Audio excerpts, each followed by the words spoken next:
আমাদের আসলে এখান থেকে র্যালিটা এখন প্রেস ক্লাব যাবে, ওইখান থেকে ঘুরে আমরা সচিবালয় এপাশ দিয়ে ঘুরে আবার শাহবাগ হয়ে ঢাকা বাস স্ট্যান্ড এখান দিয়ে এসে তারপরে আবার শাহবাগ পর্যন্ত যাবো, যেটা আমি আপনাকে আগে বলেছিলাম। এখন আসলে আগামী 2 তারিখে আমাদের রায়ের একটা ব্যাপার আছে, এটা তো জানেন।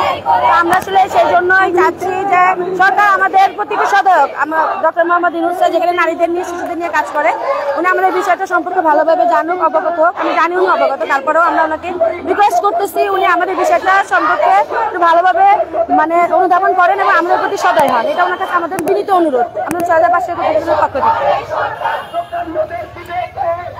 যেমনটি শুনছেন, তারা কিন্তু বলছেন যে আজকের মধ্যে কিন্তু তারা এই যোগদান চান বলে কিন্তু তারা দাবি করছে।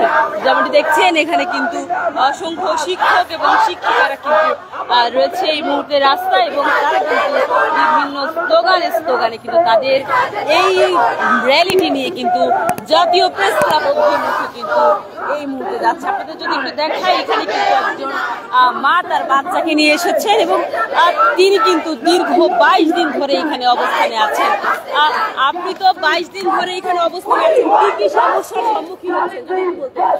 আমাদের 22 দিন, হ্যাঁ, বাচ্চাকে নিয়ে আমাদের আজ 22 দিন যাবত আমরা শাহবাগে অবস্থান করছি আর রাতে প্রেস ক্লাবের সামনে থাকছি, কিন্তু আমাদের সরকার সুপারিশপ্রাপ্ত করে আবার আমাদের চাকরিকে বাতিল করেছে। এখন আমাদের একটাই দাবি, সরকার যেন আমাদের চাকরি আমাদের আবার যথাসময়ে আমাদের ফিরিয়ে দেয়। আমাদের আরো অনেক ভাই বোনরা আছে, 6531 জনের ভিতর বাচ্চা নিয়ে এই রাজপথে কত বৈষম্যের শিকার হচ্ছে, কষ্ট পাচ্ছে, তাদের নাই খাওয়া, বাচ্চা নিয়ে মানে রোদ হচ্ছে, পুলিশের জলকামান, লাঠিচার্জ ইত্যাদি কষ্টের শিকার হচ্ছে। রাষ্ট্রের কাছে আমার প্রশ্ন,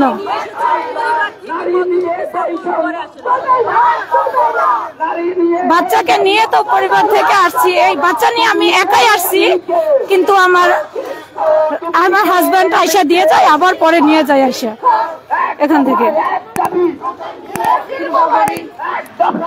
যেমনটি দেখছেন এখানে কিন্তু শুধু একজন বললে হবে না, এখানে অসংখ্য মা কিন্তু তার ছোট ছোট বাচ্চাদের নিয়ে কিন্তু এই শাহবাগ চত্বরে কিন্তু অবস্থানে রয়েছেন গত 22 দিন ধরে। এবং আমরা তাদের সাথে কথা বলে জেনেছি যে প্রত্যেকের আসলে পরিবার থেকে তারা যথেষ্ট পরিমাণে সাপোর্ট পায় বলেই কিন্তু তারা তাদের এই কর্মসূচিগুলো এখনো চলমান রাখতে পেরেছে।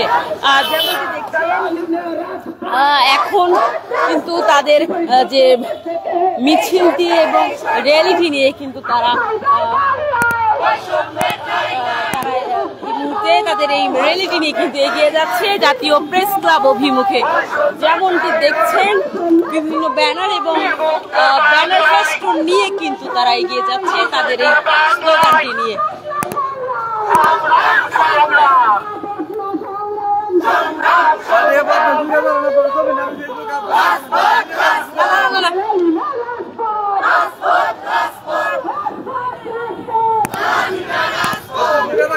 সবাই দেখো